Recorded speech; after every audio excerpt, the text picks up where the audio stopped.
Hey there, thanks for joining us at the Rabbit Hole of Research, where you'll learn a few facts that you can impress your friends with at a party.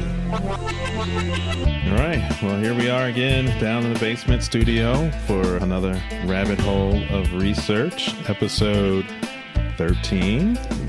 We've made it to 13 episodes. Thank you for joining us. I feel like you say that every episode. Look at what episode we just made it to. Hooray! Someone hasn't pulled the plug on us yet. Right, they haven't come in. We still have power and heat in the basement studio. We have not been shut down. Yep, so this is Joe. Probably recognize my voice here on episode 13. We have Nick. Hello. With his cup of coffee and his beer. Yeah, you got to do two at a time. That's the only way. Do that. I thought it was a one-drink show. We've upped it. You have to finish both at the same time. I mean, I have been going from drink to drink. Since the yeast debacle. And then, today we actually have a guest joining us from the University of Chicago.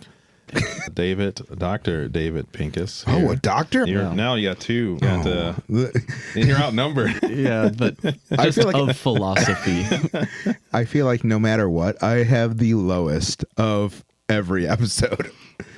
Yeah, but I'm not gonna cure you. I definitely won't. I'm gonna call you doctor from now on. Yeah. Why don't you go ahead and give us some. Everyone knows Nick and I. Before we get into what we're drinking and all that, go ahead and run down your credentials. I'm David Pincus. I am Joe's colleague at the University of Chicago. We're in the molecular genetics and cell biology department. I'm going to have to edit that part out. Yeah. We're supposed to know that. No, I'm joking. Okay. I'm joking. All right. De-identified department in an institution on the south side of Chicago. We'll just bleep it out. You can now, you just do a search of my name. You'll yeah, find it's hard to hide. We're kind of Googleable.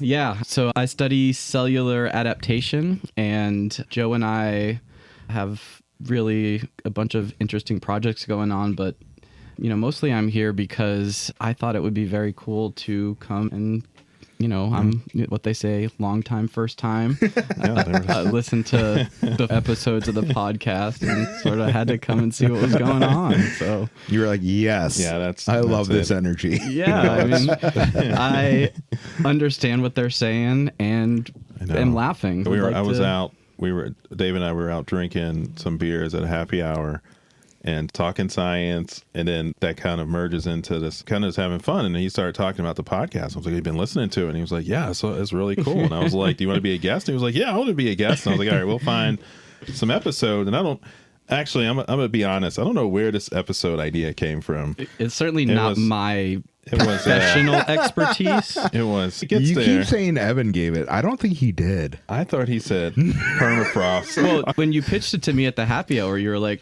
yeah, I'm not sure. Nick didn't really like it so much. I wasn't super confident. I think he watched Ice Age and he was like turned off by it. Right now. So now it's permafrost and then climate change disaster movies. I'm all about those ones. Yeah. So that was like, now we took a week off and then we were like, all right, let's go back. And now we come back. Yeah. So we expanded the episode. Before we get too far in, you guys know how we do it. We talk about what we're drinking. And so I have this dry hopped Imperial Pilsner from the Trog Independent Brewing in Hershey, Pennsylvania, not too far from where I was born and raised in Philadelphia. And it was a part of the Barrow and Flow collaboration. So it was really cool. So yeah, that's what I'm drinking. What about you, David? I am having the dessert of beers. It's called Saturday the 14th from Listerman Brewing Company in the great state of Ohio. And it's a black milkshake IPA with peanut butter, chocolate, vanilla, chocolate peanut butter, candy, lotus, amarillo, and lactose. So yeah, it's sounds like someone made a mistake. Like they were like, "Oops, yeah, where did my Reese's Pieces go?" Well, because I'm also drinking coffee, a lovely Ethiopian roast provided by Nick. Hello. And, so it actually complements really well because it's like a Reese's peanut butter cup and a cup of coffee. So hey, there it is. Yeah, mine is not complimentary at all. I have a lactose cooler, which is a flavored Berliner style Weiss ale by Voodoo Brewing Company.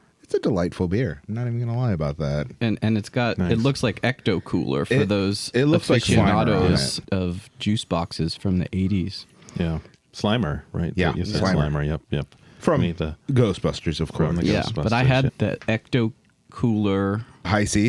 in my So lunchbox good.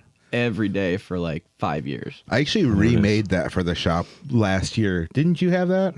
I don't think I had that. No. one. Man, it's good. It missed that tasted one. Was just it like I good? remembered. Yeah. I don't remember. I don't think I had that. Heaven. No. No, I just had fruit punch. I see. I'm a little older than both of you, probably. Oh, what? You were too good for.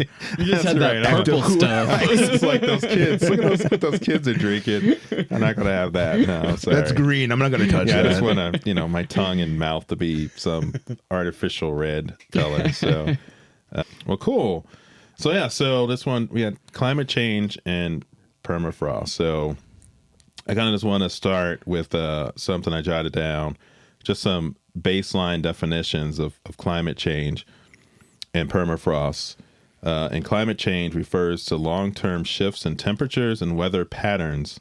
These shifts may be natural, but since the 1800s, human activities have been the main driver of climate change, primarily due to the burning of fossil fuels like coal, oil, and gas, which produces heat-trapping gases. And permafrost is soil or underwater sediment, which continuously remains below 0 degrees Celsius or 32 Fahrenheit for 2 years or more. The oldest permafrost on Earth had been continuously frozen for around 700,000 years, while the shallowest permafrost has a vertical extent of less than a meter. The deepest is greater than 1,500 meters or 4,900 feet. So that's kind of some basic definitions of helping us to start the conversation. Why are you looking at me like that? Like I'm going to say something. Yeah, you're waiting to say something. No, I was listening to the depths of. Can you put those in how many corn dogs that is? Yeah. How many Corn dog units? How many cans of beer is that? No, I don't want to know. Yeah, so I'm going to start with the semantic thing, but like perma seems to imply permanent, and your definition was like just really old. Yeah, 2 years or more. Not really permanent. Well, I mean, yeah. It's a pretty generous definition of permanent. Yeah. So like I have ice cubes in my freezer That are older than permafrost. that. 2 years. Well, you also have But the sediment. I can throw some dirt in there. the ground. I mean, then you have the soil beneath that. So usually the permafrost, and there's like soil layer beneath that. So glaciers and ice sheets aren't defined as permafrost, but they've been or the ice cubes in your freezer. So that's kind of, you got to set the standard somewhere. Because like if you're just 1 year, then you're not quite permafrost.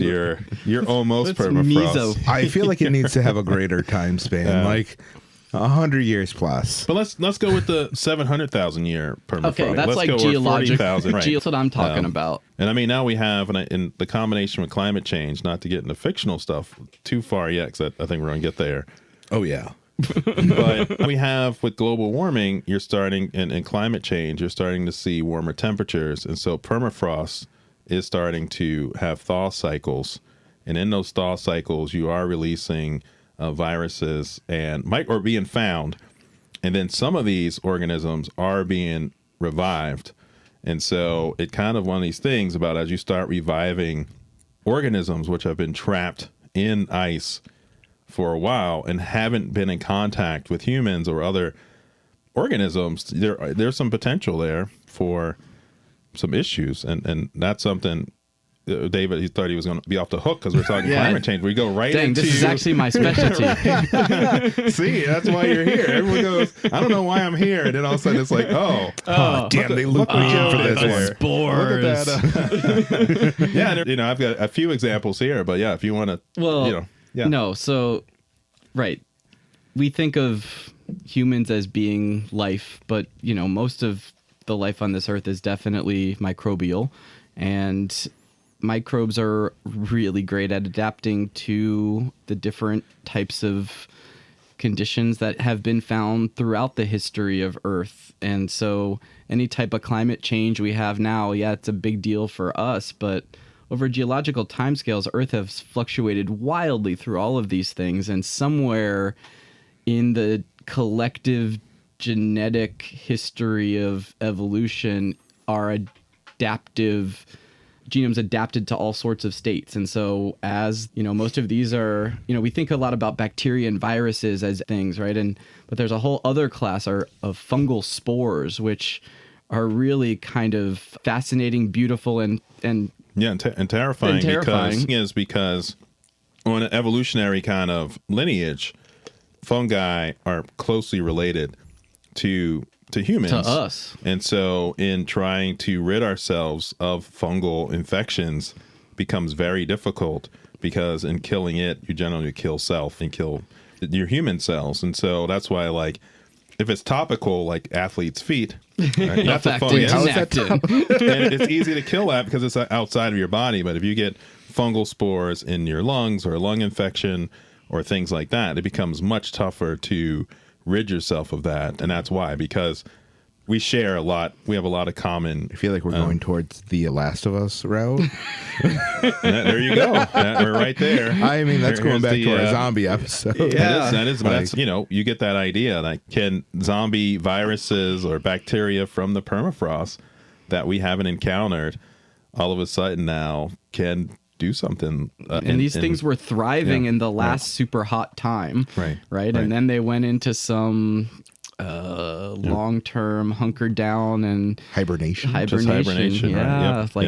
hibernation, right? Yeah. And they've been, so would it be able to, like, say we did find something in the ice? Is it going to be able to survive? Like, we are. Yeah, things are being found. Yeah. So they had these viruses that infect amoeba. And actually, it's really cool because there was this 2023 study I found going down this where they identified 13 different viruses of 6 different kind of types. And one is bacteriophages. So bacteriophages are viruses that attack other bacteria.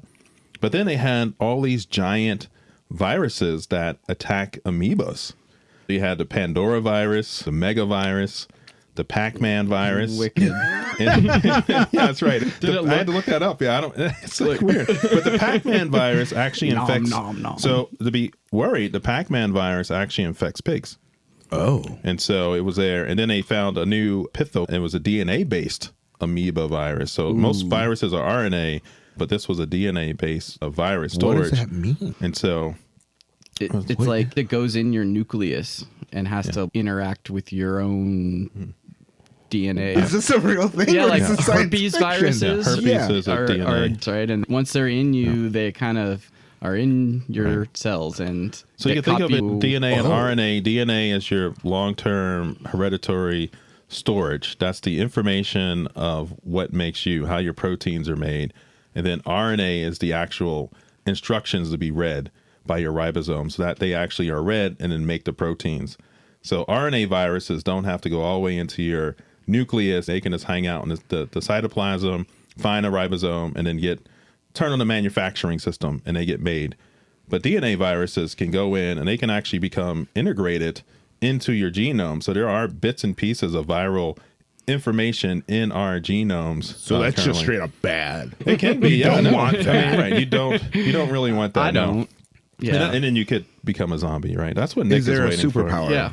Like, can I get a superpower off this? Like, it's going to my DNA. Like, yeah. Superpower, yeah. I mean, like, there's a chance, but there's so many more ways to kill you. Right, yeah. Yeah, there's more but ways there is a chance. So I can up then. But you're saying there's a chance. So let's start going with this. Yeah, no. And then they had a wildflower they found after 30,000 years. A flower? It was in a squirrel burrow. So they had that. And then rotifers. Rotifers are like common. So if you ever in school labs, you get some fresh water from a stream or wherever. You look under these little squiggly things swimming around, like little doing cartwheels. Those are usually rotifers. And they're 24,000 years frozen in ice. So, and then just talk about diseases and stuff. You had Bacillus anthracus and anthrax spores from melting permafrost in Siberia. If you guys remember, in 2016, it was like a really hot summer. And it sickened like 36 people, killed a 12-year-old, and like a couple thousand reindeer all died. And, hot anthrax summer. So that was kind of so you do have that potential that things. It's not. Are we going to find them? is the permafrost going to melt? Yeah. And it's happening, right? I mean, that's kind of, and then you have things, you go, well, there's no mammals, but there was woolly mammoths, there were. Well, yeah, so this is another thing I definitely wanted to talk about is the woolly mammoth thing, right? Because that's the first thing I asked my wife. I'm going to go talk about permafrost. She's like, woolly mammoths? And I said, yeah. And she's so like, you watched the Ice Age movie yeah, as well? Yeah, we did. I have a 5-year-old daughter.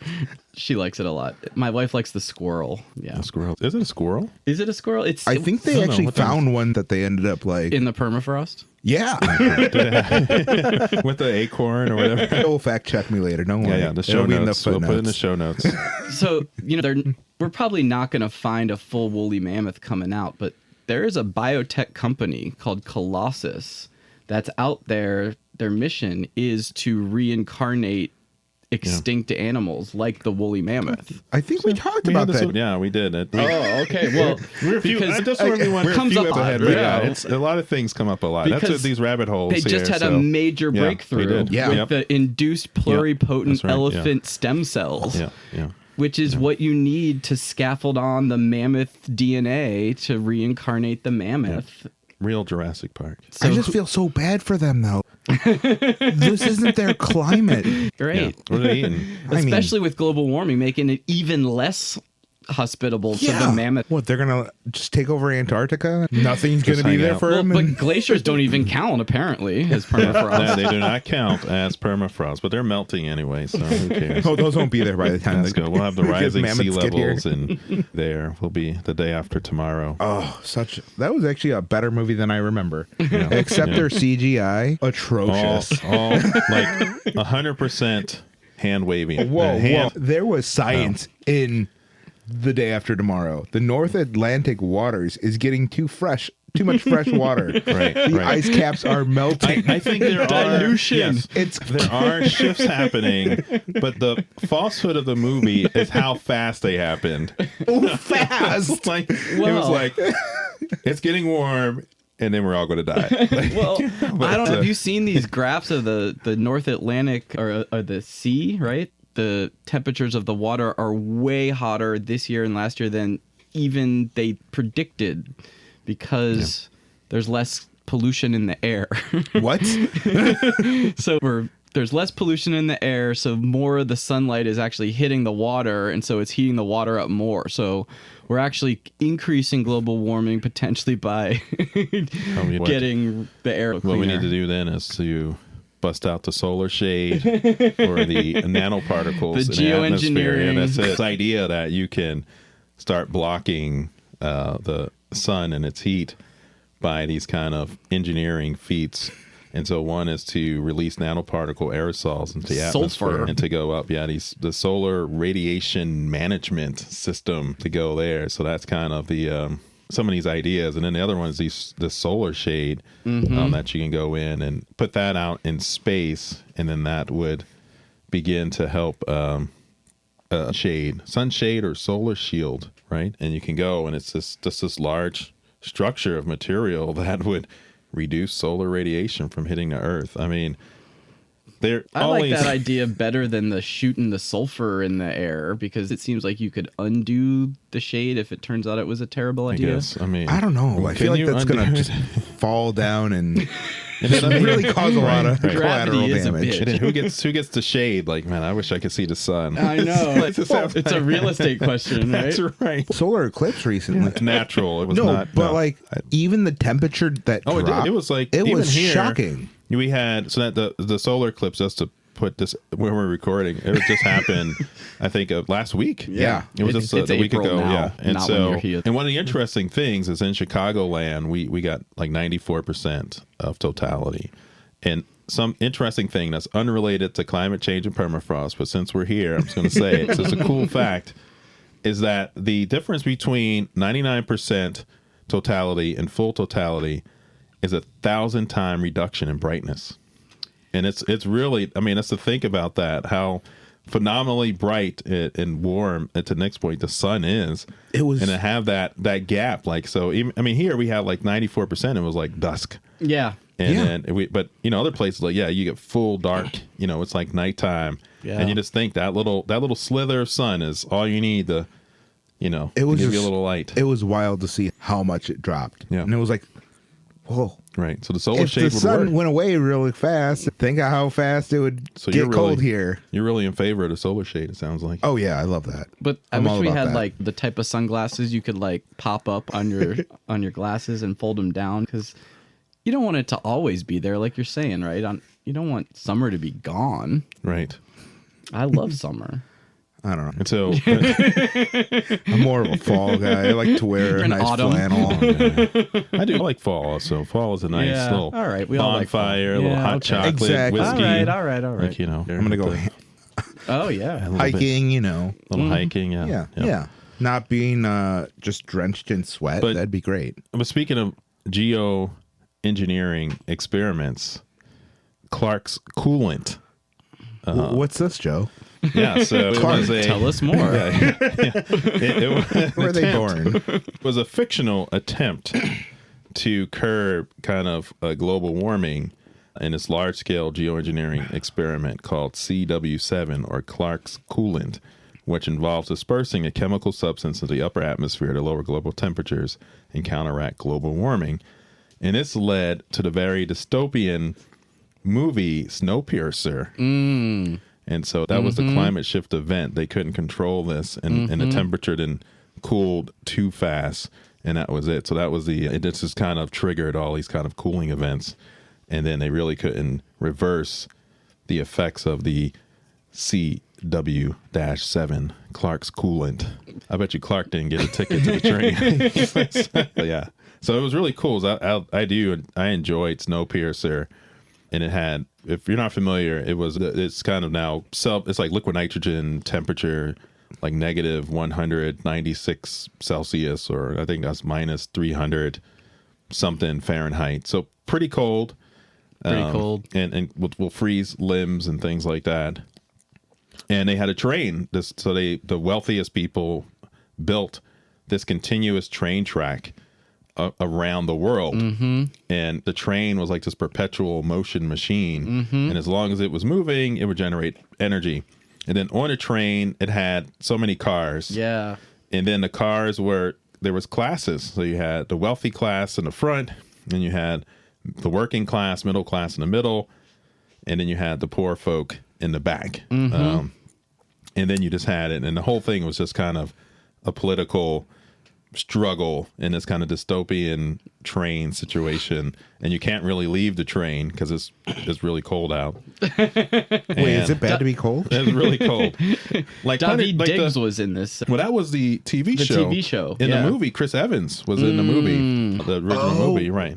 Okay. Yeah. So there was Snowpiercer, the movie, and then it was like a TV A show. TV adaptation. where Yeah, they that's had the it. one I Right, saw. right, yeah. So that's kind of a fun thing, and the Snowpiercer. But there's always some dystopian thing, right? Like you can't have climate change and geoengineering without it getting bad, right? I mean, hypothetically, how long would the human race last then? Like, in that kind of situation, like, even in The Day After Tomorrow, they were like, oh, yeah, don't go outside, stay inside. But Yeah, then, like, like- you're Right. running out of resources.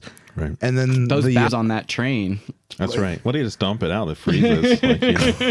is this a plane where it just drops out everywhere? Right. At least there's snow But to they had, melt I mean, for this water. train, they did have, which was cool. They had like ecological systems. So they had, I think it was like 100 cars long. So the TV show was cool because it was like, there's Snowpiercer, 100 cars long. And then they dumped Different some cars episodes. and it was Yeah, like yeah. 98 cars long. So it was really kind of neat. And then as you go through, there was a aquarium car and they had seafood, and you had like farm cars, and it was like they had agriculture set up, and it was like it was kind of I think that's how they did it there. But you're right. I think we got into this a little bit in the zombie episode, talking about if you have a reduction of people, Huge reduction. and then you'll have folks, the commodity wouldn't be resources because they would be plentiful.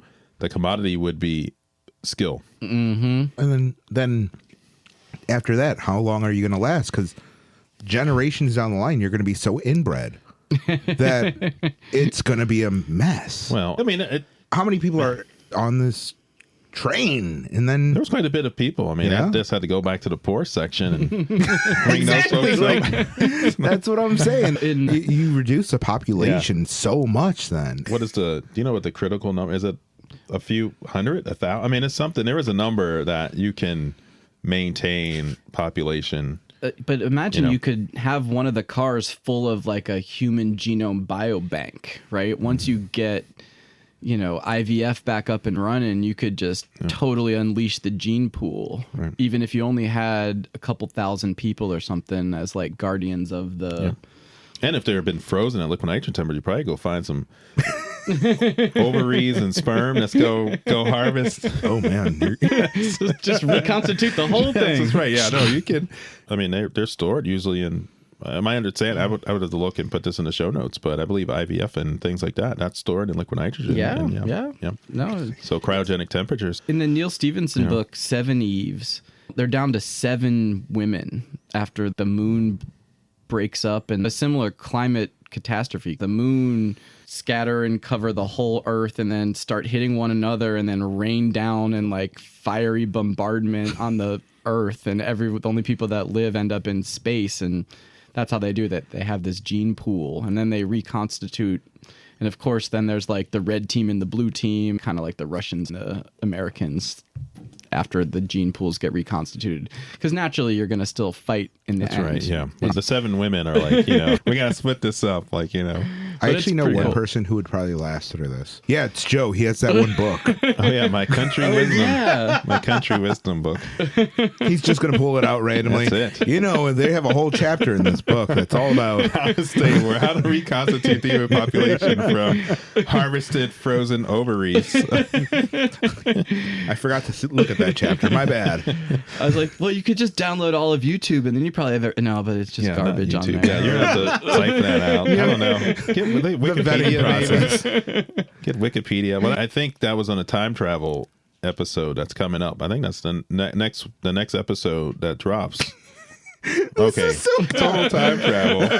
I think it's going to be episode 8. In May. We have a time travel. Our future, episode. Your past. Actually, no. It's episode 10. That was the fan pick episode. Oh. Which, it was just a couple episodes ago.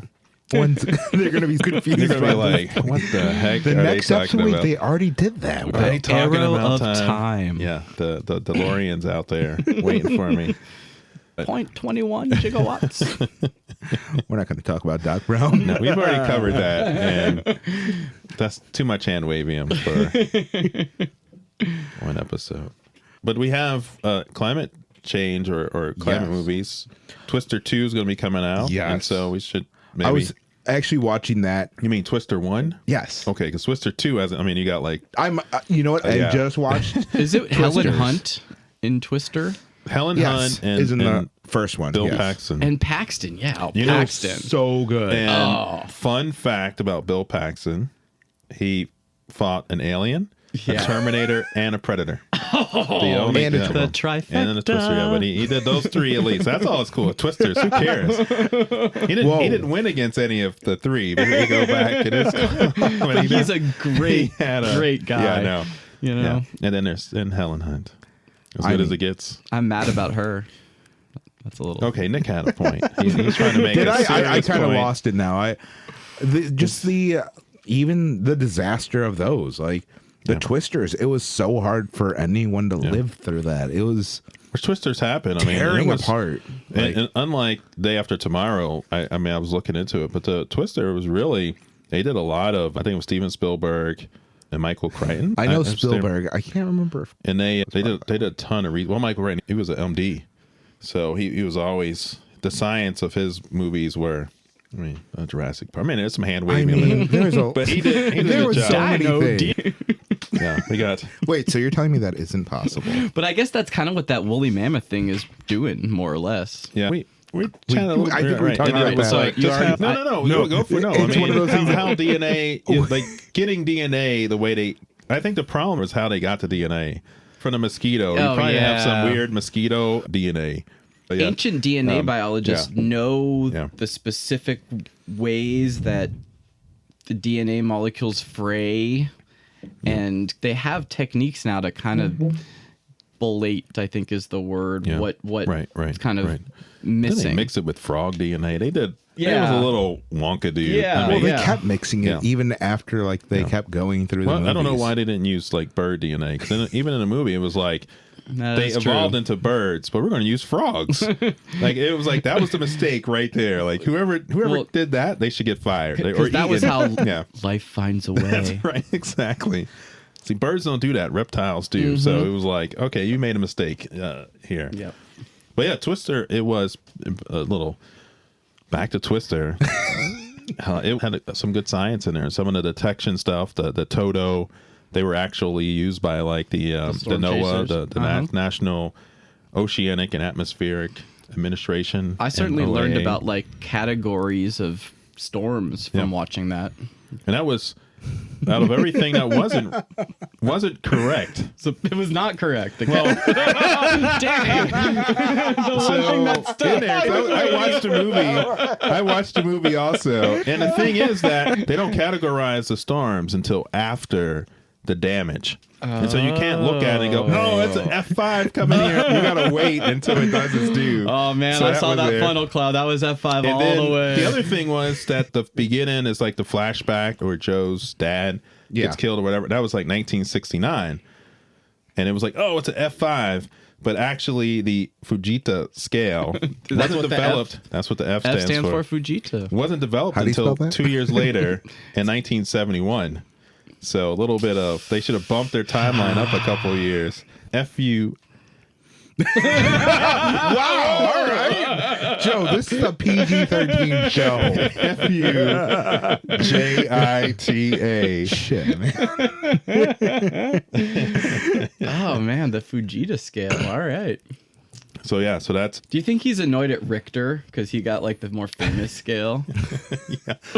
They abbreviated the F. Like, oh, that's hard to say. FU. Let's just go with the F. But, you know what? I started going down the rabbit hole of Twister, and my head went to, it's not necessarily climate change, but then I really went to Sharknado. Jeez.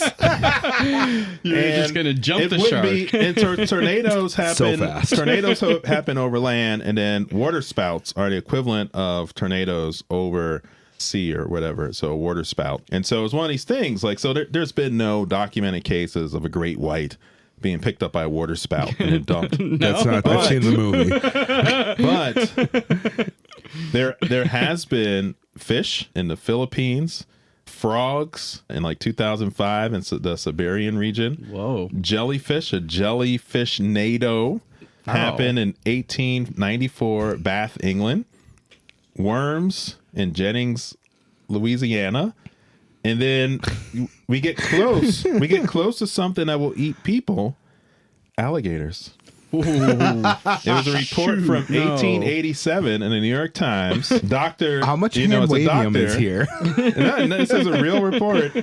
Dr. J.L. Smith, so you know he's a doctor. You got to take this guy's word. Of Silverton Township, he was opening up a new turpentine farm. What was he a doctor in? What was he a doctor in? He took note of something falling to the ground, and it started to crawl towards him, the tent where he was sitting. And on examining the object, he found it to be an alligator. That was a quote. And Smith went on to find himself surrounded by 8 alligators in total, which had apparently been dropped from the sky by a distant water spout. So he's just chilling there, about to open up his turpentine farm. And then he's like, what's that thing crawling towards me? I'm at a loss of words for this one. Do you think maybe he got some fumes from all that turpentine? He's like, oh, dude, the gators, they're raining down. There it is. He's like, I had to call New York Times up for this one. So, sure, Doc. So I'll put links to these articles in the show notes for everyone to check out. But yeah, no, you can get there. You can get to Sharknado easier than you can to zombies. We don't know about that. I mean, we already covered something earlier. We said in the permafrost, something could be in there that can make us zombies or give me superpowers. The Thing could be in there? Yeah. Which is an alien. And I forgot all about that. Yeah. There we go. Melting ice. They were there just chilling. Mm-hmm. Yeah. They found the spaceship and then they pulled Weren't it they out. digging for that? I think it was like they saw it there because they could see it because the permafrost had melted. I mean, he is literally waving his hands right now. I'm going. This happens every episode. Yeah. He's just constantly waving his hands as he talks, kind of like the waving inflatable tube men. No, the thing it had that, but you're right. They were digging because they saw the ship appeared in the thinning ice, the permafrost, which wasn't that permanent. I think they got to it pretty fast too. Yeah, so they got it. And then they dug out. Then they went in and they pulled out the carcass or whatever. Which I had if you watch the beginning of the thing, you see the ship, the little disc-shaped ship crash. And then if you watch like Predator, you see kind of a similar ship. I wonder if that Predator ship was infected by the thing. Ooh. Yeah. Man, you're crossing universes here. Well, I mean, it's in the same unit, right? The thing would be. Why? Is there any reason why, like the alien and the Predator are in the same universe? Why wouldn't the thing be in the same universe as all the other creatures that will pretty much devastate us? Like the devastating creature cinematic universe. I think that's the thing. Yeah, folks, chime in. It's a place. Think about it. Yeah, why not? Why couldn't you have? That's why Crash landed. Because you got this Predator ship. They're infected. They're going crazy, killing each other. Joe, I think we got to start writing a movie right now. Right? They're all paranoid. The next one. Oh, yes. It's like they're all paranoid on the Predator ship. There's like 10 predators, kind of. Oh man, cleaning off their skulls, like, oh hey, this was a great hunt, and then you got somebody like, you stop now, Joe. This is all going in the movie. All right, edit it all out. I'm gonna flag this part. This is just gonna be us writing this. Oh, that's there good. You go. That was. I had this idea that you could just have that jump. Yeah, whoever, John Carpenter. You could find my digits. I'm at Chicago. I was thinking more Pincus, Wes Craven. I don't know. No, John Carpenter. Okay. Hey, come on, he did the thing. Okay. Why are we gonna take his baby? He wants to do an Dead Space one for the video game. He was saying that was like one that he wants to adapt, and I think that would be fantastic for him. All right. Like, I was reading that recently, and I'm like, please do it, because the aliens in that one are fantastic. Yep. Alien zombies. That's gonna be. Yes, I mean, I love zombies. We go to zombies pretty often. Yeah, zombies are always here. That's because I got the country wisdom. So we're safe. And then that kind of jumped me off to the ALH 84001 case. It's like a trivia question. One more time for me. The ALH 84001 case. Oh, I know all about this one. Thank you. Yeah. Sorry, I just needed to be said. Yeah, again. It was a fragment of Martian meteorite that was found in the Allen Hills in Antarctica on December 27th, 1984 by a team of American meteorite hunters. Wow. And the big thing about it was in 1996, a group of scientists claimed that they found the likeness of microscopic fossils of bacteria in the meteorite. Do you remember this? Do you not remember that? Okay. No, I'm thinking of like a cereal that was shaped like and then what happened? It reached. There was all this controversy. Then Bill Clinton gave a speech about the potential discovery. Clinton made a speech finding this Martian bacteria from this. So yeah, man, that guy was a good and president. It was really. So he confirmed that aliens are real, right? Like, well, I mean, he just is had that the confirmation. This was exciting, and but I think Al Gore all this invented kind the of internet. It was a great administration, people. Wait, I thought Al Gore was the reason that we have climate change, right? Like, well, he did also start climate change and cure it. It was just inconvenient. But the truth. But very truthful. Truth. And this all leads me to Deception Point, which was a 2001 novel by Dan Brown. Oh, yeah. Did you read that one? No. You want me to take a little drink here? That was beautiful. That was such a way to go. Oh, yeah. You read that one, right? No. I read the back cover. I didn't even know that was a book. Sorry, I just meant I'd heard of Dan Brown. Yeah. Da Vinci Code. Yeah, probably. yeah, that guy. Did you read Da Vinci Code? yes. Yeah. Okay. yeah. No, I didn't read that. I watched the trailer to the movie, though. That's right, yeah. And man, that Tom Hanks. Yeah. So, all right, we'll have to put some stuff in the show notes, all this laughter. The Inception Point was kind of the fictionalization of the ALH 84001 case. That's what it's called. I mean, you got to be specific. you do. I mean, you don't want the, ALH 844-84002 case, because that's a different case. That's highly classified. What's number 3? What's that one? Number 3. Yeah. Fast and the Furious. Yeah, right? What are you talking about? Faster and Furiouser. What's Was that going on 3? over there? All right. What about Frozen 2? So I have a 5-year-old, and Frozen 2, there's permafrost in this whole enchanted kingdom. Was it but for Frozen, is it more than 2 years? Because remember, you got to be more than 2 years. Yeah, this is more than 2. I think it's like 67 years. There's a specific number. It's You're right. decades. And then they have to That's get way the overdue. giants to break the dam because the whole place I don't was think I saw cursed. Frozen 2. Because ultimately there was a shady land deal between the indigenous people and the Western conquering, Very typical. Anglo-Saxon-y looking, or whatever. Those folks, they came in, stole the land, and then it got. And there's this cool. Well, all right. Well, I should stop talking about Frozen 2. No, continue. go for it. During the pandemic, hold on. I saw this Whoa, movie whoa, like time it 8 up. times. Time it up. Time it up. Well, how old is Frozen 2? It came out during the pandemic. Okay, so unfortunately, we can't have spoilers. You got to be older. The movie had to come out in the 50s or 60s to give spoilers. All right, so no spoilers on Frozen 2. Let's just say there's a permafrost by our definition that I just wanted to make sure we brought up. I want to say it's not my definition. No, it's our. It was the royal hour. Okay, yes, all right. No, Yeah. no. Humanity. Yeah. And then what happened? Did something get thawed and kill people? There's or? a touching song. Giants throw rocks. It wasn't Let It Go, was it? No, that's the first one. Oh, the first Joe. one. Come yeah. on. Okay, sorry. It's the whole reason this movie got big. I can't remember what the song is, but it does have what's her name in it singing the song. Helen Hunt. She I'm has mad a about beautiful her. voice.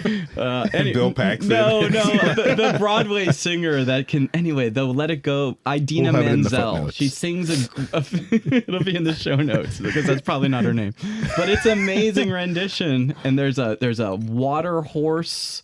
Anyway, you got to see this climactic Water horse. scene. Is Yeah. the snowman in it still? Oh yeah, Olaf There's is Olaf, way right? in it. That thing. Yeah. Olaf, yeah. Well, you got a little one. Are you guys into Frozen? No, we've never watched Frozen. Oh, okay, yeah. Like that. think We we just saw got done Frozen watching the one, yeah. Muppets today. Oh, Muppets. Oh, that's classic. yeah. Yeah. It was great. Yeah. I forgot how great those movies Yeah, are. that's good stuff. I mean, that's completely off topic. Yeah, no, it's all right. We'll get back to let's go. But abrupt climate change. Oh. And I went down that little nugget of a rabbit hole, and that got me to meteorite strikes. I was thinking dinosaurs as soon as you said that's that. the one. So Ice if you hit Age, that, yeah. you within ice. There you go, back to Ice Age. Let's pull us right back to. the meltdown. Yeah. Yeah, Full watch them all. circle. But yeah, no. After you have this strike, you're just going to eject all this debris, and that's like the nanoparticle solar shade. Very similar. And then you would just cool quickly, and then you would get the day after tomorrow, right? So that's that quick change that you would have. So, and then you could. So you the would day then- after tomorrow isn't as hand wavium as you said. But there was no meteorite strike. Not yet. Well, it could be the day after tomorrow, or like the book The day before, the day after Lucifer's yesterday. Hammer. Lucifer's Hammer. Did you read that? Oh yeah. Yeah. No. I'll put that in the show notes. It's a good book, and that one was not because I don't want to spoil it because I've been yelled at now a couple episodes. Lucifer, son of the morning. Yeah, there was Footfall and Lucifer's Hammer, and they both had this kind of meteorite attack on Earth, and essentially it was like aliens are using meteorites, dropping them strategically to change our atmosphere to their liking, and also it's a very effective way to just get rid of a bunch of humans that could be I hear troublesome, that. so. But in the books, then they follow kind of people on Earth trying to live, trying to survive, fighting for resources and all that good stuff. Humans always fighting each other. I know. If only they had the country living book. L-I-V-I-N. Yeah. Well, I think we got any it. last words? Meteorites. Meteorites? April 13th, 2029. Didn't that already pass? Oh, I was going to say that was like the other day. No, April 2029. Friday the 13th. Friday the 13th. This is my beer is called Saturday the 14th. Yeah, you're Saturday. Hopefully we're here Saturday the So 14th. I'm here for it. Apophis. I think it's Apophis. Apophis is Apophis. No, I don't know. Apophis. I think it's Apophis. Okay. It's not Apophis? 99942 Apophis Yeah. is a near Earth asteroid. Apophisical. It's a near Earth asteroid, and it's going to come within 19,794 miles of our planet's surface Damn, on you April could just about 13th, touch that. 2029. Just reach This out. will be the closest approach to Earth by an Nice chef's asteroid kiss. of this size that scientists have known about in advance. Are we And- going to shoot it with something? And to put this in this before we hit the shooting, We're going to shoot it with a let's leave nuke. it alone. The International Space Station is about 250 miles or 400 kilometers, and then the Hubble Space Telescope is about 340 miles. So 19,000 is much greater. And then I looked it up on the Commercial Low Earth Orbit Development Program webpage at NASA. I didn't know they had such a thing. So if you want to... Wait, are they going to do like an Armageddon? Is that what you're saying? No, the Low Earth Orbit. No, I've heard of this thing. This is the Earth center orbits with an altitude of about 1,200 miles. These are the people like the Armageddon. Right. This Bruce is, Willis, No, yeah. this is more like He's just going to go up he's there. just looking. These are low Earth. These He's are out there low. These are looking. low orbit satellites. Leos. Like you go and yes, right, Leos. Low. And so that's what we have. So we have something to look forward to on April 13th. There was initially they said there was like a 2% chance it would smash into Earth, but then they corrected that and said no, there's no chance. It's like only 19,000 Are we going to like miles feel away. a jiggle? Like as it goes by, like the train's going too Can fast. you do the jiggle again? We need to get video on this thing. He's out I did here a pretty jiggling. good jiggle just for the record. I didn't spill the beer, but it was close. So that's it. So we could get that rapid, abrupt climate change, and then the day after tomorrow, Saturday the 14th, Yes. It's all right there. all lined up for us. Oh man. No, so yeah, that was the fun getting to that. Went down these little trails of rabbit holes. But you don't see many asteroid and climate change tethered movies, so I think there's another potential. Get that script dusted off. We're working on it. It'll be done by the time this episode shows. Yes, But it might be before then. it could be before, it could be after. We don't know yet. We do know. I have a whole calendar here. We got our Time is a people. flat circle. I don't know this little. That was paper. We're a bunch of Foley artists. Homemade sound effects. Ooh, it's really crazy outside. Oh, that Man. gale force wind. That must have been on stage 5. That was an F6. There was like a movie where a hurricane and a tornado, or no, a cold front and a hurricane made like a class 6. I mean, it was like it was like snap. it was just like right over Chicago. It was like yeah. I'll have to look the movie up. It'll be in the show notes. Just for Nick. When an Cool. unstoppable force meets an immovable object. There it is. You got to deepen that voice there to do that. I know, yeah, deepen it up. We'll do that in post. It'll be in the show notes. In the show notes. Imagine a deeper voice. In the world. Well, All right. I think we're getting a little silly now. Yes. Joe, you've had too climate much. change. Yeah, Did you lower my voice? I feel like I'm lowered. I didn't do anything. All right. Yeah. Well, so here's to the permafrost. This is, the permafrost. This is Joe. Thank Nick, you, Dave, for showing. David, Thank you, thanks gentlemen, for for, coming on the out. invitation. It was a blast. And Rabbit hole of research. here's to thawing out. And we went down them holes. I think every time he gets That's it. That's it, people. We love you. Peace.